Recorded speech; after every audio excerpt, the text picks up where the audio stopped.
Unit 8 was over trigonometry, which was SOHCAHTOA. We had vectors in there, law of sines and law of cosines. Again, most of those formulas are on your formula sheet. So the first one, they want us to write the ratios. So remember, I'm going to write out SOHCAHTOA. So if we're looking for the sine of angle M, we've got opposite over hypotenuse. So we've got 2 radical 21 over 10. The only thing they will want us to do is reduce that. I can divide 2 into 10 5 times. So we end up with radical 21 over 5. Cosine would be adjacent over hypotenuse. So that is 4 over 10. And again, we need to reduce 4 over 10. 4 over 10 reduces to 2/5. And finally, tangent of M would be opposite over adjacent. That would be 2 radical 21 over 4. Again, 2 goes into 4 2 times. So we end up with radical 21 over 2.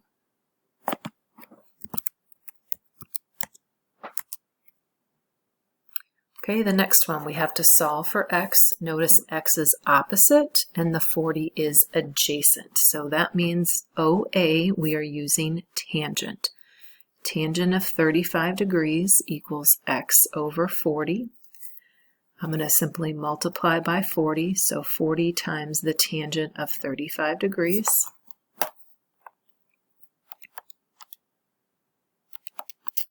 And we get 28.01 because they want it to the nearest hundredth.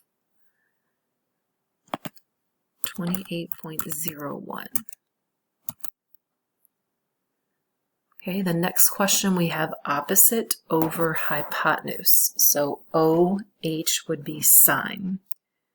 We've got then the sine of 41 degrees equals 24 over c. Now, many of you memorized if the variable is in the denominator, you divided. If you don't remember that, we can simply cross multiply. C times the sine of 41 equals 24. We're solving for c, which means we need to divide by the sine of 41. Which is the same thing that I said if you did do that memorization. So 24 divided by the sine of 41, and we've got 36 point, it says nearest whole number, so that would round up to 37.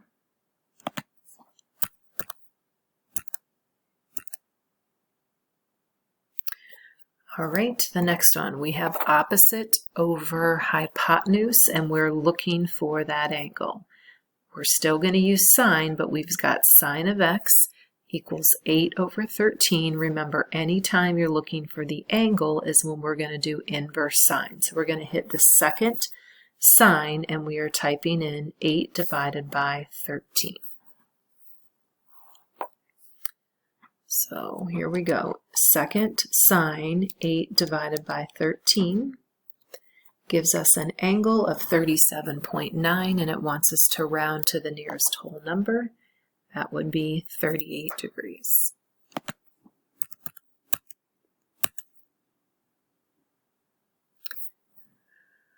Okay, number 5, we have adjacent over hypotenuse. So that would be cosine. So again, cosine of x is equal to 2 divided by 6.8. Notice again, we're looking for an angle. We're going to do inverse cosine then of 2 divided by 6.8. Inverse cosine of 2 divided by 6.8.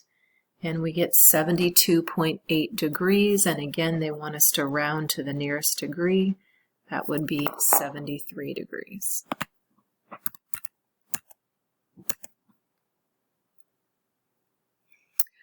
Next one, it wants us to know angle of elevation or angle of depression. Well, remember, when you're looking at these angles, you're always looking at the horizon, and you're either looking up or down. So let me go grab my little pen to annotate. So angle 1, I'm starting here. So I'm looking straight out. That wasn't very straight. And then I am looking up. So first thing I know, it's an angle of elevation. So it's either A or D. So A says angle of elevation from the submarine to the ship and from the submarine to the tree.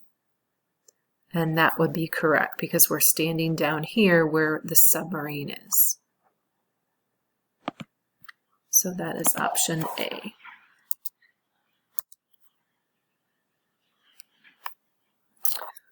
Okay, the next one.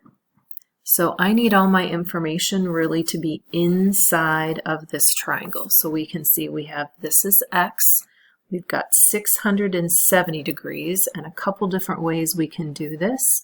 If this is 13 degrees, these are alternate interior, which would force this to be 13. Your other option would be to go and find this angle up in here. If this is a right angle, this is a right angle, so you could subtract 13 from 90 and get this angle. Let's go ahead and stick with the first one. We've got opposite over hypotenuse.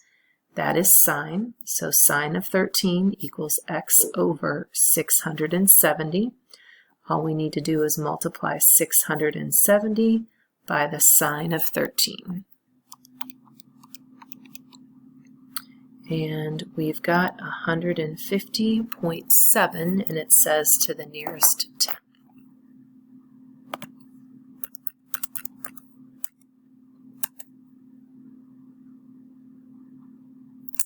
All right, we're looking for the angle of elevation. You can see that they're just using theta instead of x, and we've been given this height is 48 and this is 13. So again, we have opposite over adjacent. That's going to be tangent. So tangent of theta is equal to 48 over 3. Again, anytime we're doing an angle, we're doing inverse tan of 48 divided by 3. So inverse tan, 48 divided by 3. And I come up with a pretty large angle of 86.4 degrees, and it does say integer, so 86 degrees.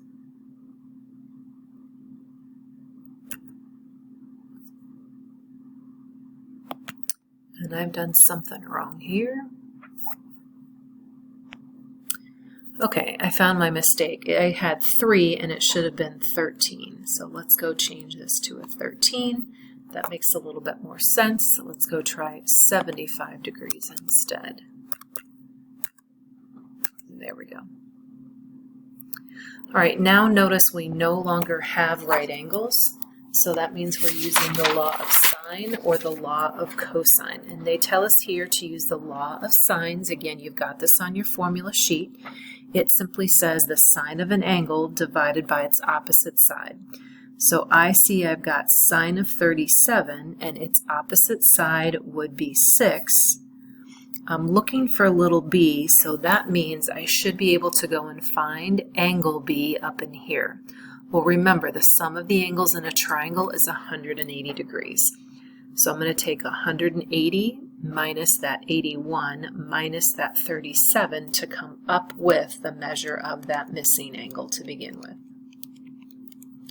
And I've got 62. Now we can cross multiply, so b times the sine of 37 degrees, 6 times the sine of 62 degrees. I need to get b by itself, so I'm going to divide by the sine of 37 degrees. And I can type that all in exactly how you see it. Here we go. 6 sine of 62, make sure you close that parenthesis, divided by the sine of 37, make sure you close that parenthesis, and we end up with 8.8.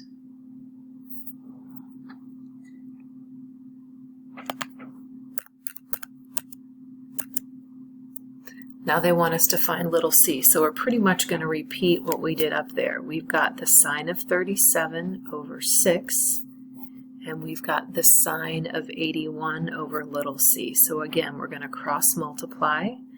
C times the sine of 37, 6 times the sine of 81, and then we're going to divide by the sine of 37.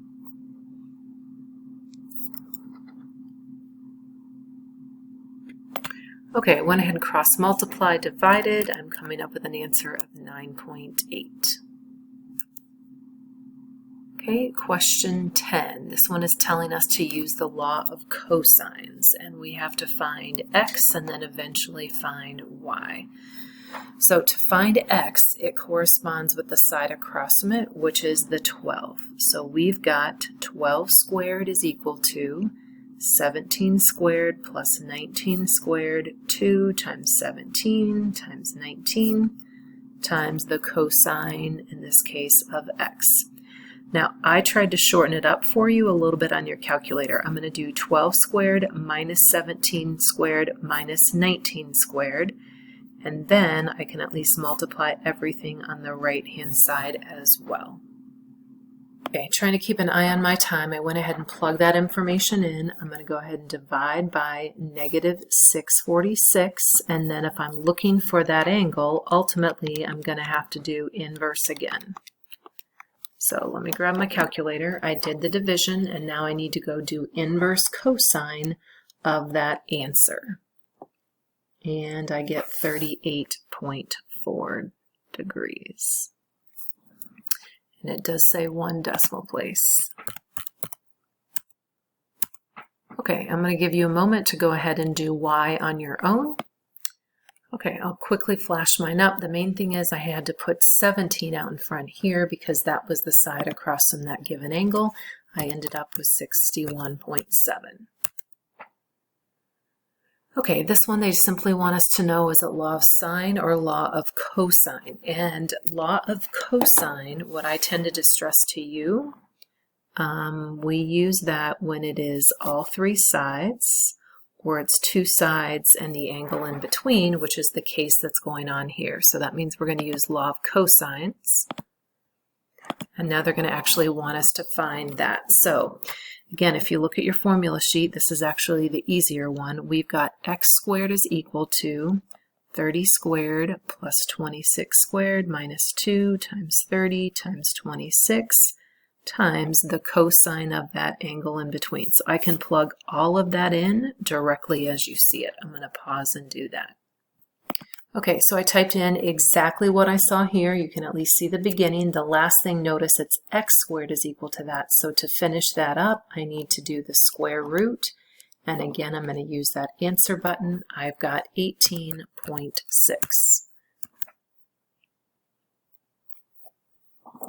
Okay, this problem is similar to one that we saw earlier. It says we have a flagpole with a shadow and we're looking for the angle of elevation. So we have a flagpole, its shadow is down here, we're looking for that angle. The flagpole is 270, the shadow is 133. We've got opposite over adjacent, so we've got tangent of theta is 270 divided by 133. Again, anytime I'm looking for the angle, I'm going to go and do inverse tan. And we end up with 63.77. It wants it to the nearest degree, 64 degrees. Okay, in this particular one, they're looking for the magnitude, which is the length of that pink part right there, which is the same thing as Pythagorean's theorem. So we have got x squared equals 400 squared plus 630 squared. I'm going to pause and go ahead and do that. Okay, so I went ahead and did Pythagorean's theorem. It says round it to the nearest whole number. I'm getting 746. And then I had to go find that angle. So again, I'm doing opposite over adjacent, which is tangent. I'm looking for that angle measure. So I'm doing inverse tan of 630 divided by 400. And I'm coming up with 57.5. And it says nearest degree, so that would be 58 degrees. And I went west and then south. So I'm doing south of west for that compass direction. Okay, the next one. And I'm running out of time here. We'll do the best that we can. This is 49 degrees. This is 45. So I'm going to go set up an equation for x. That's adjacent. So cosine of 49 is x over 49 or 45, I would go and do the same thing over